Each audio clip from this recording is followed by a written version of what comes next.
Hello guys, welcome back to another video. End game లో Tony Steve తో ఒక మాట అంటాడు, మనం కాలంతో ఆడుకోవాలని చూసాం, ఇప్పుడు మనతో కాలం ఆడుకుంటుంది అని. ఇంకా ఇప్పుడు టోనీ చెప్పిన మాటలే నిజమయ్యేలా ఉన్నాయి. ఇన్కర్షన్ అయితే ఏర్పడుతుంది, కానీ అది స్టీవ్ టైమ్ లో వెనక్కి వెళ్లి స్టోన్స్ ని పెట్టినప్పుడు ఏర్పడిందో, లేదు అంటే తను వెనక్కి వెళ్లిన తర్వాత తిరిగి రాకుండా పెగ్గితో ఉండిపోవడం వల్ల ఏర్పడిందో తెలియదు. అయినా అసలు స్టీవ్ వల్ల ఇన్కర్షన్ ఏర్పడడం ఏంటి అని ఆలోచిస్తున్నారా?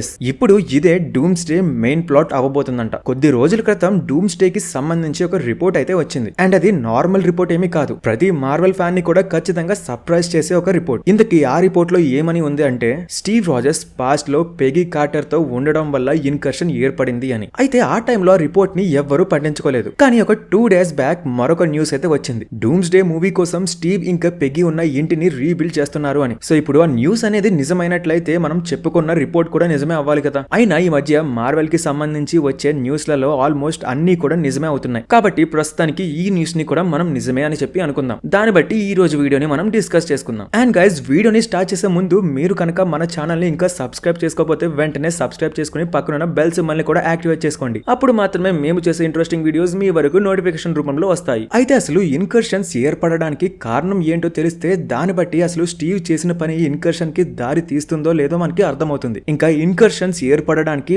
మెయిన్ రీజన్ వచ్చేసి 2 యూనివర్సెస్ మధ్య బౌండరీస్ వీక్ అవ్వడం. అయితే ఈ బౌండరీస్ వీక్ అవడానికి కారణాలు ఏంటి అంటే, ఒక యూనివర్స్ కి సంబంధించిన వ్యక్తి మరొక యూనివర్స్ కి వెళ్తే ఆటోమేటిక్ గా ఆ యూనివర్స్ లో ఒక రకమైన ఎనర్జీ అనేది రిలీజ్ అవుతుంది. అండ్ ఆ ఎనర్జీ వల్ల బౌండరీస్ అనేవి వీక్ అవుతాయి. ఇది న్యాచురల్ గా ఇన్కర్షన్ ఏర్పడే విధానం. అయితే ఇలా కాకుండా కాస్మిక్ ఎంటిటీస్ వల్ల కూడా ఇన్కర్షన్స్ అనేవి ఏర్పడతాయి, బట్ అది సెకండరీ విషయం లేండి. అయితే ఇక్కడ మన స్టీవ్ చేసింది టైం ట్రావెల్ కదా, మరి ఇన్కర్షన్ ఎలా ఏర్పడింది? ఈ డౌట్ అయితే నాకు కూడా ఉంది. For example, Steve time travel చేసి ఒక బ్రాంచ్ టైం లైన్ క్రియేట్ చేశాడు అనుకుందాం. సో ఇలాంటి సిచ్యువేషన్ లో ఖచ్చితంగా టీవీఏ వచ్చి దాన్ని ప్రూవ్ చేస్తుంది. కానీ స్టీవ్ మళ్ళీ తిరిగి వచ్చి శామ్ కు షీల్డ్ ఇవ్వడం మనం చూసాము. మరి ఆ టైం లైన్ ను టీవీఏ ప్రూవ్ చేస్తే స్టీవ్ అక్కడ ఉండకూడదు కదా. లేదా ఇంకొక విధంగా కూడా అనుకుందాం, కొత్త టైం లైన్ ఏమి ఏర్పడకుండా ఇది సాక్రెడ్ టైం లైన్ లోనే భాగం అని చెప్పి అనుకుందాం. మరి అలాంటప్పుడు ఇన్కర్షన్ ఎలా ఏర్పడుతుంది? ఇదంతా చాలా కన్ఫ్యూజింగ్ గా ఉంది కదా గైస్. కానీ నా దగ్గర దీనికి ఒక సింపుల్ ఆన్సర్ అయితే ఉంది, అదేంటో చెప్తాను వినండి. అయితే స్టీవ్ పాస్ట్ కి ట్రావెల్ చేసి అక్కడ పెగీతో టైం స్పెండ్ చేసినప్పుడు అక్కడ ఒక బ్రాంచ్ టైం లైన్ అనేది క్రియేట్ అయ్యింది. ఇదైతే కన్ఫర్మ్, ఎందుకంటే ఈ విషయాన్ని రూసో బ్రదర్స్ కన్ఫర్మ్ చేశారు. మరి అలాంటప్పుడు టీవీఏ ఎందుకని చెప్పి దాన్ని ప్రూవ్ చేయలేదు? సింపుల్ గైస్, టీవీఏ ఒక టైం లైన్ ని ఎప్పుడు ప్రూవ్ చేస్తుంది అంటే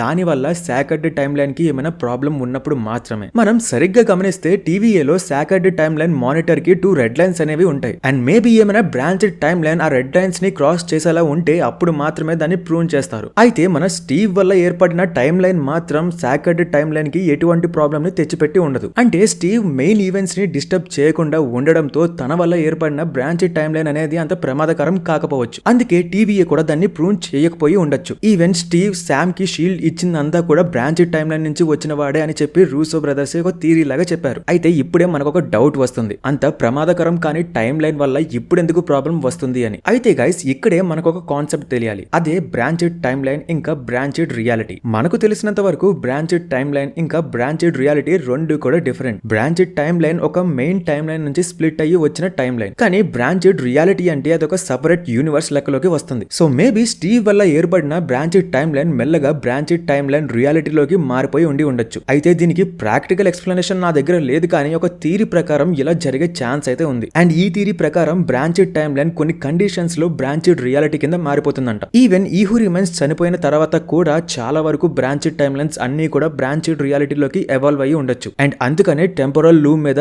అంత లోడ్ పడింది. బట్ ఎందుకో తెలియదు, కానీ స్టీవ్ టైం లైన్ వల్ల ఏదో ఒక ఇన్కర్షన్స్ ట్రిగర్ అయి ఉండొచ్చు. ఈవెన్ బ్రాంచ్డ్ టైం లైన్స్ ఎక్కువైనా సరే బౌండరీస్ అనేవి వీక్ అయ్యి ఇన్కర్షన్స్ ఏర్పడొచ్చు. సో మార్వెల్ ఇక్కడ ఏ కాన్సెప్ట్ ని యూజ్ చేస్తుందో తెలియదు, కానీ నేనేమనుకుంటున్నాను అంటే స్టీవ్ వల్ల క్రియేట్ అయిన బ్రాంచ్డ్ టైం లైన్ అనేది మెల్లగా ఒక బ్రాంచ్డ్ రియాలిటీలోకి ఎవాల్వ్ అయ్యి అది సాక్రెడ్ టైం లైన్ లోకి మెర్జ్ అయిపోయి ఉండొచ్చు. అండ్ ఇంకా ఎప్పుడైతే స్టీవ్ శామ్ కి షీల్డ్ ని ఇవ్వడానికి ఎంసీలోకి వస్తాడో మేబీ అప్పుడే ఫస్ట్ ఇన్కర్షన్ ఏర్పడి ఉండొచ్చు. అండ్ గైస్, ఇది నా థియరీ మాత్రమే, ఇది తప్పవడానికి కూడా ఎక్కువ ఛాన్స్ ఉంది, బట్ ఇంపాసిబుల్ అయితే మాత్రం కాదు. అండ్ ఇప్పుడు మెయిన్ పాయింట్ ఏంటి అంటే, ఎంసీయూ ప్రస్తుతానికి మల్టీవర్సల్ కొలాప్సల్ కి మధ్యలో ఉంది. టోబే రావడం వల్ల వాళ్ళ యూనివర్స్ కి, ఆండ్రూ రావడం వల్ల వాళ్ళ యూనివర్స్ కి, ఇంకా doctor strange and Wanda earth 838 కి వెళ్లడం వల్ల వాళ్ళ యూనివర్స్ కి, ఇంకా వినమ్ మన ఎంసీయూ కి రావడం వల్ల ఈ యూనివర్స్ కి, అండ్ మోనికా వల్ల ఎక్స్మెన్ యూనివర్స్ కి ఇన్కర్షన్స్ అయితే ఉన్నాయి. ఇలా యూనివర్స్ కి చాలానే ఇన్కర్షన్స్ అయితే ఏర్పడ్డాయి. కేవలం ఒక్క ఇన్కర్షన్ ఏర్పడడం వల్లే ఒక యూనివర్స్ మొత్తాన్ని అంతం చేయాల్సి వచ్చింది. అలాంటిది ఇప్పుడు